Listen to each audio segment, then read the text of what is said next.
হয়, নিশ্চয়কৈ ক'ব লাগিব যে আচলতে যি প্ৰথম পৰ্যায়ৰ পঞ্চায়ত নিৰ্বাচন ইতিমধ্যে আজিৰ অন্তিম পৰ্যায়ৰ আচলতে যি নিৰ্বাচনী প্ৰচাৰ যি অন্তিম দিন আৰু এই অন্তিম দিনত আচলতে আমি উপস্থিত আছোঁ তিতাবৰ বগাগাঁৱত।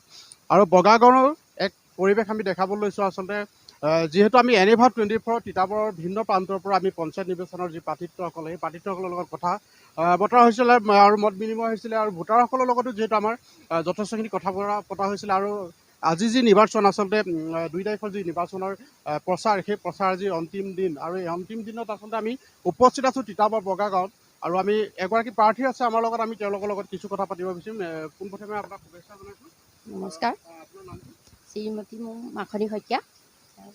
মই 83 নং নামচুঙি গাঁও পঞ্চায়তৰ কংগ্ৰেছ দলৰ মোক প্ৰাৰ্থী হিচাপে কংগ্ৰেছ প্ৰাৰ্থীয়ে মোক মনোনীত কৰিছে। মই ৰাইজৰ সেৱা কৰি যাম বুলি আগবাঢ়ি আহিছোঁ।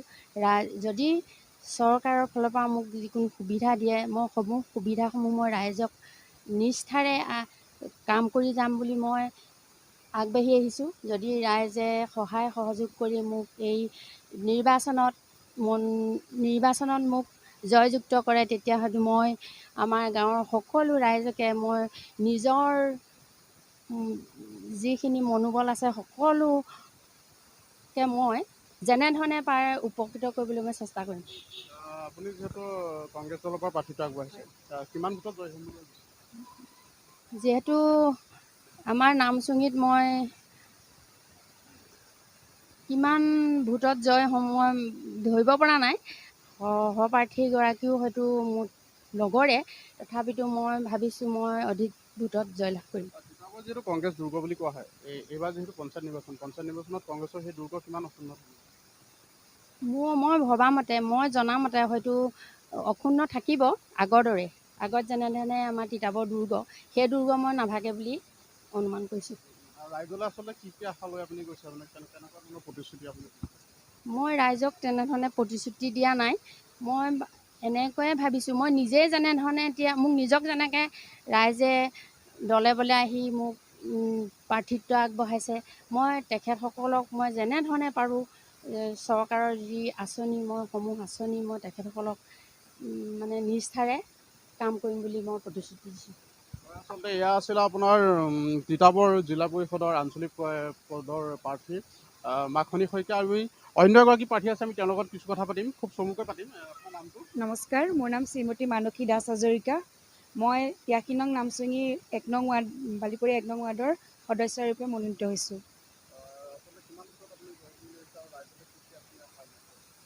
সেৱাৰে মোৰ লক্ষ্য, মই 700 ভোট পাম বুলি মোৰ আশা মানে। মই মোৰ গোটেইকেইটাৰ 4টা চুকৰ 4জন মানুহৰ লগত তেখেতলোকৰ লগত কথা পাতিম আৰু তেওঁলোকে যেনেকৈ মোক ডাইৰেকশ্যন দিয়ে তেওঁলোকে মোক কয় যে কেনেকৈ কৰিব লাগে, তেওঁলোকৰ অনুমতি লৈহে মই কাম কৰিম বুলি মই ভাবিছোঁ।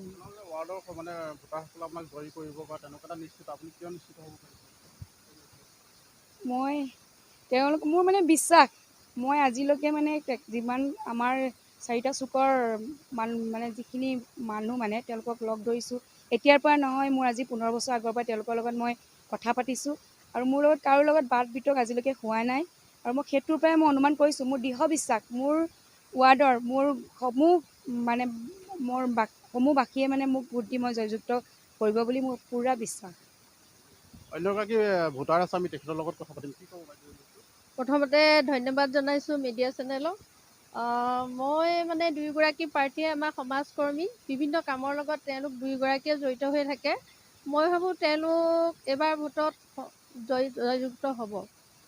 হয়, আচলতে এনেদৰে যি আজি আগন্তুক 2 তাৰিখৰ পঞ্চায়ত নিৰ্বাচনৰ প্ৰথম পৰ্যায়ৰ ভোট গ্ৰহণ প্ৰক্ৰিয়াৰ প্ৰচাৰ, সেই প্ৰচাৰ ইতিমধ্যে ধন্যবাদ জনাইছোঁ মিডিয়া চেনেলক। মই মানে দুয়োগৰাকী প্ৰাৰ্থীয়ে আমাৰ সমাজকৰ্মী, বিভিন্ন কামৰ লগত তেওঁলোক দুয়োগৰাকীয়ে জড়িত হৈ থাকে। মই ভাবোঁ তেওঁলোক এইবাৰ ভোটত জয়যুক্ত হ'ব। হয়, আচলতে এনেদৰে যি আজি আগন্তুক 2 তাৰিখৰ পঞ্চায়ত নিৰ্বাচনৰ প্ৰথম পৰ্যায়ৰ ভোট গ্ৰহণ প্ৰক্ৰিয়াৰ প্ৰচাৰ, সেই প্ৰচাৰ ইতিমধ্যে তুংগত তুলি তুলিছে আৰু ইতিমধ্যে আমি পূৰ্বতো আমাৰ প্ৰতিবেদনত দাখিল কৰিছোঁ যে সকলো ৰাজনৈতিক দলে নিজৰ নিজৰ ৰণকৌশলে তেওঁলোকৰ ভোটাৰ মাজলৈ গৈছে আৰু এখেতসকলো আচলতে এই অন্তিম দিনত এই অন্তিম মুহূৰ্তত ৰাইজৰ কাষ চপা পৰিলক্ষিত হৈছে।